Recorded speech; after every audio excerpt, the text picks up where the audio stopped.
Assalamualaikum, salam sejahtera. Terima kasih kerana telah memilih channel ini. Jangan lupa tekan butang like, komen, subscribe dan share untuk Mahathir arah polis siasat 1 MDB.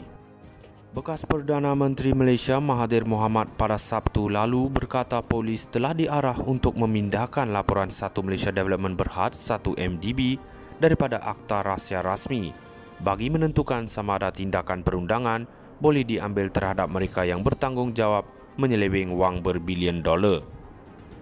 Bekas Perdana Menteri itu turut memulakan proses pembentukan kerajaannya sendiri apabila menamakan 3 anggota kabinet beliau. Sementara itu, individu yang bakal menggantikan Mahathir, Anwar Ibrahim yang kini menunggu pengampunan diraja, dijangka dibebaskan dari sebuah hospital penjara pada Selasa, kata anak perempuan Anwar. Kami akan menjalankan siasatan secepat mungkin kes pengubahan wang haram dan kami perlu menghubungi Amerika, Singapura, Switzerland dan Luxembourg. Kami juga perlu meneliti bukti bagi menentukan sama ada ia adalah sah. Ia akan memakan masa tetapi kami ingin bertindak secepat mungkin, kata Mahathir. Pengumuman itu dibuat sejurus selepas orang yang beliau gantikan sebagai Perdana Menteri, Najib Razak, melepaskan jawatan sebagai pengerusi parti politik Pertubuhan Kebangsaan Melayu Bersatu (UMNO) dan Gabungan Barisan Nasional (BN). Najib telah menafikan semua dakwaan yang beliau telah secara salah menerima wang berjuta-juta dolar yang berasal dari 1 MDB. Peletakan jawatan Najib dibuat susulan tekanan daripada pihak dalaman parti itu sendiri berikutan kekalahan mengejut BN kepada Pakatan Harapan PH pimpinan Mahathir. Jabatan Keadilan Amerika Syarikat kini cuba mendapatkan semula lebih $1.7 bilion dalam bentuk hartanah dan aset-aset lain yang didakwa digelapkan menerusi beberapa transaksi kompleks dari 1 MDB. Yang diwujudkan oleh Najib pada 2009 kononnya untuk mendapatkan projek-projek yang akan memanfaatkan rakyat Malaysia menerusi pembangunan projek. Sidang akbar Najib diadakan selepas rancangannya untuk melakukan percutian singkat ke Indonesia bersama-sama keluarga terpaksa dibatalkan kerana Jabatan Imigresen telah mengeluarkan larangan perjalanan terhadap beliau dan isterinya. Mahathir kemudian mengesahkan bahawa beliau telah meminta pihak berkuasa mengeluarkan larangan itu.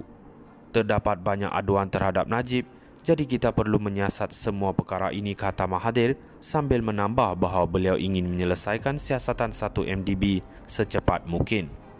Kami tidak mahu dibebani oleh permohonan-permohonan ekstradisi. Mahathir arah polis siasat 1 MDB.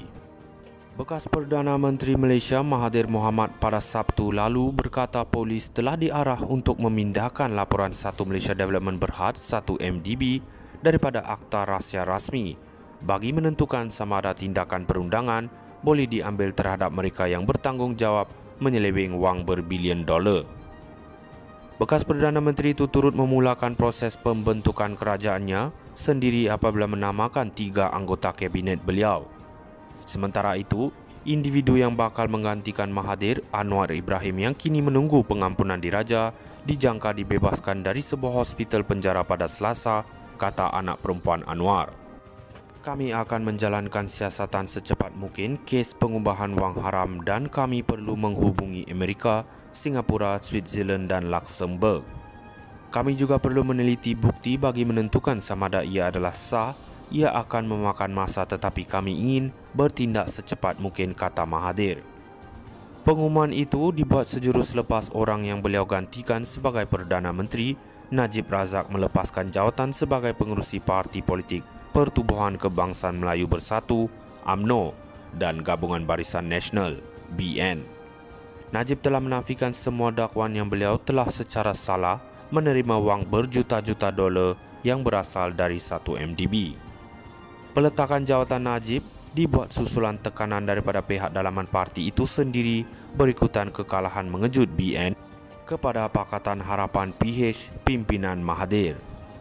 Jabatan Keadilan Amerika Syarikat kini cuba mendapatkan semula lebih $1.7 bilion dalam bentuk hartanah dan aset-aset lain yang didakwa digelapkan menerusi beberapa transaksi kompleks dari 1 MDB. yang diwujudkan oleh Najib pada 2009 kononnya untuk mendapatkan projek-projek yang akan memanfaatkan rakyat Malaysia menerusi pembangunan projek. Sidang akbar Najib diadakan selepas rancangannya untuk melakukan percutian singkat ke Indonesia bersama-sama keluarga terpaksa dibatalkan kerana Jabatan Imigresen telah mengeluarkan